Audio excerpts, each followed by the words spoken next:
was a time when the fastest guitar players were the usual suspects. Eddie Van Halen, Randy Rhoads, and Yngwie Malmsteen. But beneath the surface, there were players who could burn up a fretboard even faster, like Al Di Meola and John McLaughlin.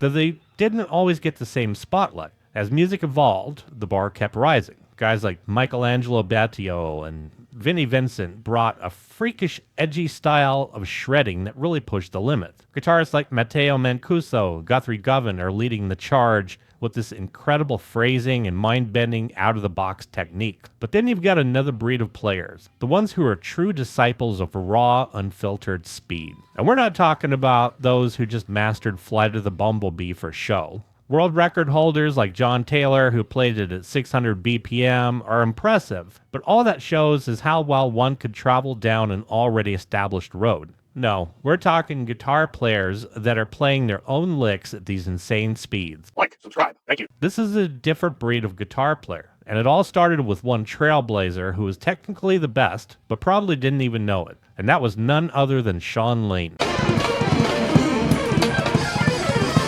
Now, Shawn never tried, he just did. By all accounts, he was one of the humblest people one would ever meet. He just had an unparalleled enthusiasm for music and lived and breathed it. Lane burst on the scene as a prodigy, picking up the guitar at age 10 and mastering it by his early teens. By 14, he was already performing professionally and soon joined Black Oak, Arkansas as their lead guitar player. His speed and accuracy were jaw-dropping, but it wasn't just about the speed. Shawn also had this unique, soulful approach to phrasing that blended jazz, rock, fusion, and classical influences in ways that nobody else could. His solo record, Powers of 10, released in '92, became a cult classic, showcasing his boundary-pushing technique and deep musicality. He even collaborated with Indian musicians, as well as his bassist Jonas Hellborg later on, to show his ability to merge Western and Eastern musical traditions seamlessly, pushing guitar technique and musical expression to levels that were virtually unheard of at the time. And Shawn Lane never made an effort to go commercial or anything else. He was just a natural-born musical demon, attacking the guitar as well as the piano or anything else he could get his hands on, with this sense of abandon that was just terrifying. But it wasn't just terrifying, it was actually moving and articulate at the same time. And Shawn really set the standard for other players to follow. And he also set off a chain of events that led younger players to explore ways to innovate how guitar is played. Sadly, Shawn passed away in 2003. But the beauty of social media is that it was able to open up this whole brand new audience of younger generation players who were able to check him out and get inspired to actually push music even further. Next up, Rusty Cooley. Rusty, born in 1970 in Houston, Texas, is the definition of a shred monster. And this guy has one huge claim to fame, and that is speed. And not just any speed, but that insane, jaw-dropping, holy hell, how the hell does he do it kind of speed. Rusty didn't even pick up a guitar until he was about 15, but once he did, he was off to the races. Inspired by icons like Randy Rhoads and Yngwie Malmsteen, he decided right then and there that he wasn't just going to play the guitar, he was actually going to break the damn sound barrier. And by the time he was in his early 20s, Rusty Cooley was already a standout in the Texas music scene. He enrolled in Musicians Institute out in Hollywood in order to sharpen his skills, but quickly realized that the regular stuff just wasn't cutting it. This wasn't the guy who wanted to follow in anybody's footsteps. Rusty had his own ideas, own techniques, and he was laser focused on pushing his playing to extremes. He became notorious for spending hours locked away with a metronome, grinding away at scales and right-hand picking drills and all the exercises that most players try to avoid. In '96, Rusty Cooley released his first instructional video, Shred Guitar Manifesto. Now, this wasn't some beginner's guide to playing Stairway to Heaven. It was pure, unfiltered speed training, geared toward players who really wanted to see how fast they could push their limits. His picking speed was insane, and word started to spread in the guitar world. Rusty Cooley was not to be messed with. And the thing is that his right hand was so damn fast, so unbelievably precise, that it practically overshadowed his left hand. He could literally outpick most guitar players on his worst day, but yet his playing was a bit on the unconventional side. He didn't seem to minimize movement as much as other guitar players who could play insanely fast. He kind of splays his fingers out in a certain way, so it looks like he's getting this kind of rebound, which allows his pick to return to its original position pretty quickly. In terms of fretting, he just goes for it. But he's able to effectively pick so well that even though his left hand may not completely keep up with his right, he's able to make it sound really cool because he has such a solid picking attack. As Rusty's reputation grew, gear companies came knocking. Dean Guitars released a Rusty Cooley signature model, specifically designed to handle his high-octane style. Extended frets, high-output pickups, the whole deal. And it didn't just stop there. Cooley also became a pioneer of the 7-string guitar, adding more range to his already blistering technique. Next up, we got Michael Romeo, a guy whose name might not be on some silly and highly inaccurate Rolling Stone greatest guitarist list, but in the world of technical metal and neoclassical shred, he's revered as a serious badass.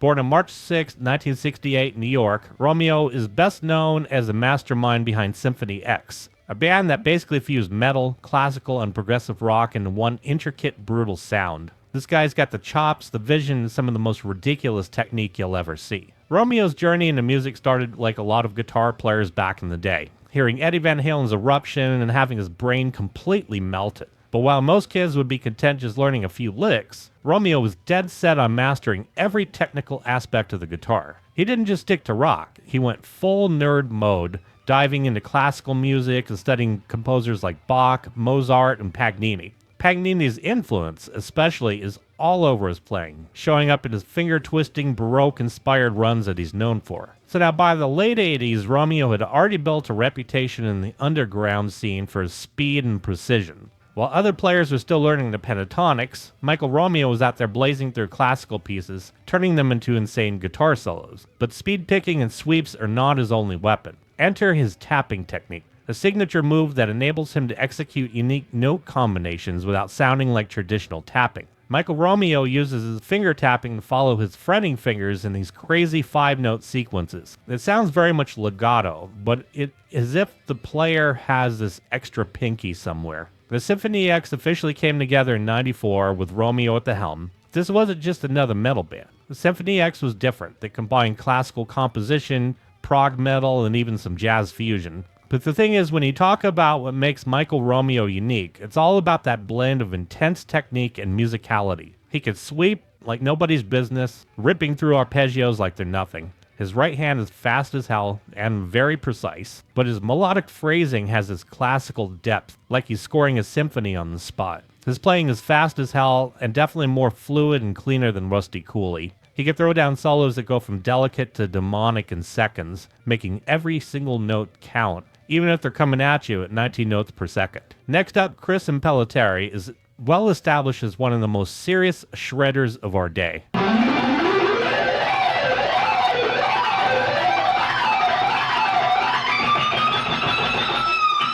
Born in 1964 in Connecticut, Chris has been a shred legend since the 80s, known for combining lightning-fast technique with a love for melodic, anthemic metal. And this isn't speed just for speed's sake. This guy shreds with a purpose. Chris picked up the guitar as a kid, inspired by Eddie Van Halen and Randy Rhoads, but he wasn't content to just play like his heroes. He actually wanted to take things up a notch, or 20. From the start, he was obsessed with pushing his technical abilities to new heights. We're talking hours on hours of practice, drilling alternate picking, sweep picking, tapping, you name it. If it could make him faster, he was on it. And by the time he was in his early 20s, Impellitteri was already a force with a right hand that could practically catch fire. Now, in 1987, he formed the band Impellitteri and released the Impellitteri EP, which was his first real showcase as a guitar player. And of course, it wasn't a huge commercial hit, but within the shred community, it totally made waves. Here's a guy who wasn't just fast, but also insanely precise, with a tone that was both sharp and heavy. His playing had this intensity that just slapped you right in the face. And when he followed up with the album Stand in Line in 1988, he really started building a reputation. Featuring a legendary Graham Bonnet on vocals, Stand in Line was a mix of metal anthems and jaw-dropping solos that felt like they were coming at you at like 100 miles an hour. Over the years, Chris has released a string of albums that show off his insane playing, like Grin and Bear It,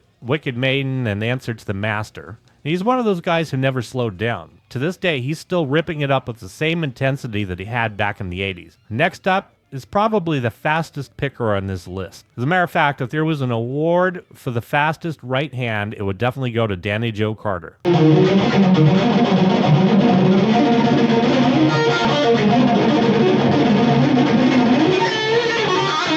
Danny is definitely an unsung hero when it comes to guitar, but people on the inside really know just what this guy's capable of. And a lot of that can be attributed to the fact that he just doesn't have this huge body of work that's really resonated with wider audiences. But in terms of pure chops, he's demonstrated this really crazy right-hand picking technique that's very unique compared to the other players. It's kind of this thing that he does where he pretty much minimizes the distance of the pick, but somehow gets his hand bouncing up and down just right on the string. In one of his videos, he calls it the hummingbird picking technique, and he shows his fingers actually playing a part in this whole bounce thing that he's got going on. He kind of lays his arm down against the string and extends his fingers in a certain way where he's able to take advantage of these fast twitch wrist movements, as well as some subtle form of finger movement. And with these two techniques combined, he's actually able to get two notes out of a single movement, if that makes any sense. Imagine your wrist going up and down really fast, only in between those movements, you're actually able to sneak in a finger movement as well. That right there, folks, gets you right to double speed. It's not speed picking, it is actually hyper speed picking.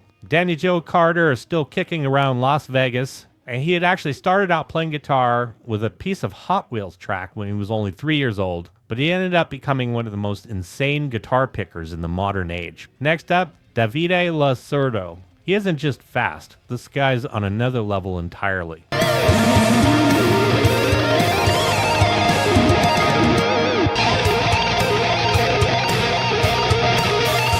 Born July 24th, 1999 in Rome, Italy, Lacerdo has been making headlines for this blistering speed on the guitar. And believe it or not, Rolling Stone magazine actually got it right, calling him straight up the fastest guitarist in the history of music. Now that, of course, is still a bit arguable considering who I have on this list, but at least they got close to getting something right, possibly. Lacerdo's skills have earned him some serious recognition in the guitar world. He has a signature guitar, the DLS-1, which is permanently placed in the Segal Music Museum in the US, and also one of the guitars he used on his 2024 Cuban tour is now on display in the National Museum of Music in Havana. His career took off at a young age. Lacerdo discovered the guitar at just 9, but he didn't even start off strumming a few chords. His learning curve was so steep that he outpaced his teachers and became self-taught before most kids even picked up their first guitar hero. By 11, he was performing live, and at 13, he played a major gig at the Auditorium Parco della Musica in Rome. In 2014, he actually shared the stage with none other than Steve Vai, and Steve himself was stunned, blown away by the skill of this young upstart.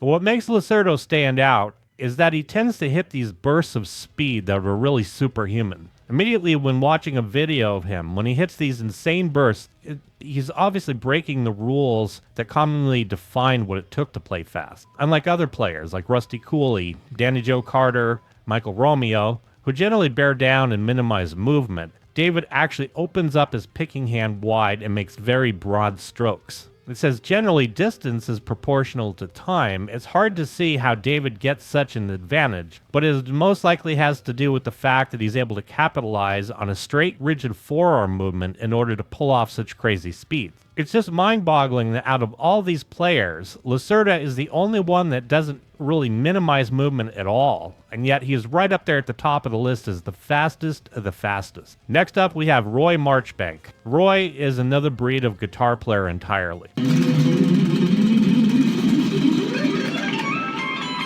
Born in Scotland, Roy has taken guitar to a technical level that pretty much defies human belief. As with these other players mentioned, Roy never hit the mainstream, but among guitar players in the know, including Guthrie Govan himself, Roy is ridiculously fast. Unlike a lot of guitar players who start off playing some blues or their favorite songs, Roy came right out of the gate wanting to shred from a young age. He dug deep into classical and jazz, and in the early 2000s, Roy started making a name for himself in Europe. What makes his playing approach so interesting, though, is that he's also another rule breaker in that particular sense. He actually took a group of Dunlop jazz stubby picks and glued them together, essentially making the world's fattest guitar pick. And since then, he actually developed his own that is one piece, and it's huge. This was a move that would actually increase the surface area, and when Roy chose to pick down near the bridge of the guitar, which also makes his technique highly unconventional. By doing this, it appears he's taken advantage of both the increased surface area of the pick, but across the most rigid part of the guitar string. So now you imagine the picking speed of somebody like Danny Joe Carter, who really set the bar, but then Roy has a left hand that can completely keep up as well. But one thing to note about Roy's playing is that he is definitely minimizing movement, especially as far as his left hand is concerned. But this really does make him the ultimate standout in terms of sheer speed. Now, of course, we got to give honorable mention to the world's fastest Instagram guitarist.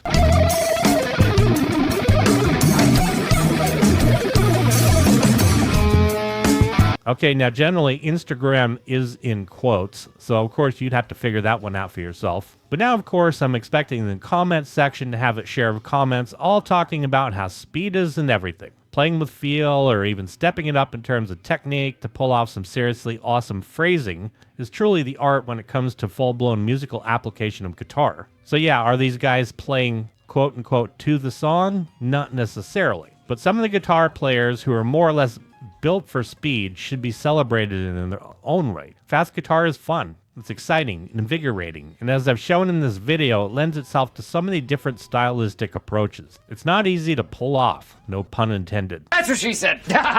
And it often stands on its own as an expression of intensity. So my hope is the comment section will also have shred guitar fans like myself who really get a kick out of this type of stuff. But either way, I look forward to seeing what people have to say about this topic. That in and of itself is pretty damn exciting, I must say. Just stumbled on something odd. The most expensive guitar on Amazon is a signature guitar. And if you're anything like me, you definitely will not believe whose signature guitar that is. I left the link in the description. And to my fantastic subscribers, thank you so much for your support. It truly does mean a lot to me. And if you haven't subscribed yet, smack that like button like it owes you money. And smack that subscribe button as well. And welcome to the family. Thank you so much for watching.